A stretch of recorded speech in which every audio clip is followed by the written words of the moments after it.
بسم الله. وأول حاجة أحب أبدأ بيها الصلاة على سيدنا محمد. وما تنسوش تدوسوا لايك وسبسكرايب واشتركوا في القناة، ويلا فعلوا رمز الجرس عشان يوصلكوا كل جديد وعائلتنا تكبر معاكم. وما تنسوش رأيكم في الكومنتات. السلام عليكم، أنا مامة ريم. أنا جالي استدعاء ولي أمر، ممكن أعرف ليه؟ أيوة يا فندم. حضرتك مدام ميار؟ أيوة يا فندم. خير، ممكن أعرف فيه إيه؟ ميس رانيا كلمت حضرتك بخصوص السندوتشات اللي بتبعتيها مع البنت. يا فندم، في ناس كتير ما بتقدرش تجيب السندوتشات دي في المدرسة، وحضرتك برضو مفيش فايدة، ما استجبتيش. فياريت بلاش تبعتي السندوتشات دي مع البنات تاني عشان نراعي ظروف بعض. هو نعمل ايه يعني؟ يعني احرم بنتي عشان خاطر حضرتك ترضي البنات اللي في المدرسة؟ هو انا مالي؟ وهو ما ينفعش حضرتك تهتمي بالبنت في البيت؟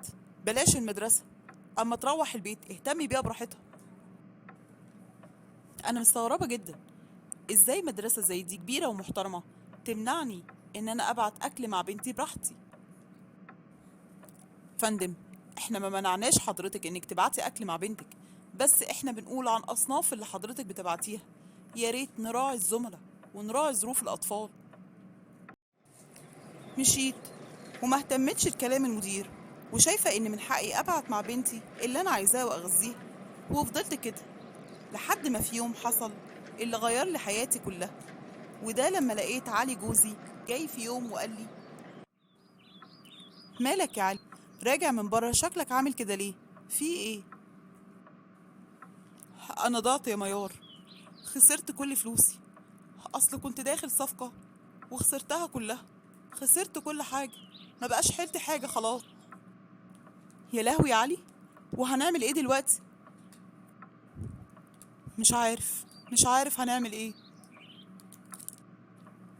معلش يا علي، معلش، ربنا ان شاء الله هيعوض علينا. وفضل علي قاعد في البيت من غير شغل، وانا بحاول اهون عليه. وطبعا الموضوع ده اثر على حياتنا، ما بقتش اشتري طلبات البيت زي الاول.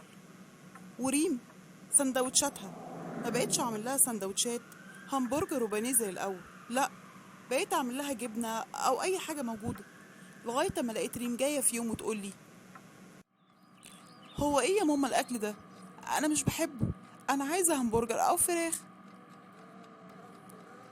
معلش يا ريم، مفيش دلوقتي غير سندوتشات جبنه، استحملي شويه، لازم نراعي ظروف بابا. لا يا ماما، انا ماليش دعوه، انا ما تعودتش على الاكل ده، الاكل ده وحش قوي. بقولك إيه يا ريم، هو ده الاكل اللي موجود، لو مش عاجبك سيبيه براحتك. انا متضايقه قوي يا اسماء. مالك يا ميار؟ في ايه؟ احكيلي. هو ده كل اللي حصل، وبعدين ما بقتش عارفه طبعا اصرف زي زمان ولا اتصرف في اي حاجه. معلش يا ميار، ده ابتلاء من عند ربنا، ادعي بس وقول يا رب. والله بقول يا رب، بس انا كل اللي مزعلني ان ريم بنتي مش متعوده على العيشه دي خالص. انا كنت كل يوم بديها برجر وفراخ في المدرسه، لكن دلوقتي مفيش غير جبنه، والبنت متضايقه قوي. ما هو ده كان غلط يا ميار من الاول، ما كانش ينفع تعوديها على السندوتشات دي ولا على العيشه دي، عشان ما تاخدش على العيشه دي، ولو حصل حاجه تقدر تتأقلم معاكي على العيشه الجديده وما تتعبكيش. فعلا يا اسماء، عندك حق. ماما، انا زهقت بقى من سندوتشات الجبنه دي. معلش يا حبيبتي، ما تقلقيش، انا بكره هعملك فول بالطماطم، ايه رايك؟